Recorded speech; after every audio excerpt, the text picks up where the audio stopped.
విద్యార్థుల సమస్యలను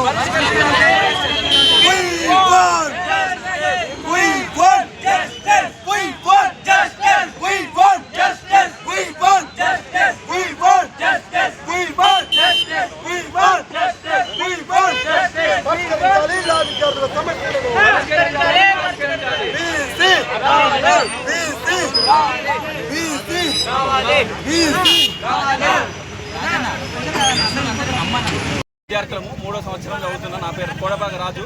ఇక్కడ గత వారం రోజుల నుంచి కర్రీ సరిగా ఉండట్లేదు, రైస్ సరిగా ఉండట్లేదు, ఉప్పు ఎక్కువ అవుతుంది. At the same time hygienic అసలు ఉండట్లేదు.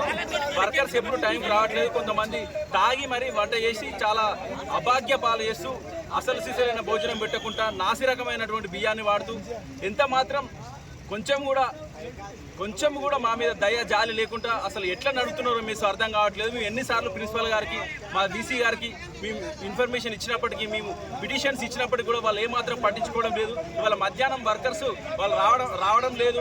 ఎందుకంటే వాళ్ళు వండే స్థితిలో లేరు, వాళ్ళు ఆబ్సెంట్ అయ్యే పరిస్థితి ఏర్పడింది. కాబట్టి మేము అందరం విద్యార్థులం Osmania university of law college 3వ సంవత్సరం 5వ సంవత్సరం విద్యార్థులు అందరం రోడ్డు మీదకి వచ్చినాం. ఈరోజు మాకు న్యాయం జరగాలని, correct right to food and education, right to food and health అనేది ఒక ఫండమెంటల్ రైట్. కాబట్టి దానికోసం మేము పోరాడుతున్నాం. దయచేసి ప్రతి ఒక్కరు మాకు సహకరించాలని, మా సమస్యలు మీ వెంటనే వీసీ గారికి, vice chancellor of Osmania university, అదేవిధంగా Osmania university law college principal గారికి మేము మన్నవిస్తున్నాం. దయచేసి మా ప్రాబ్లమ్ సాల్వ్ చేయండి.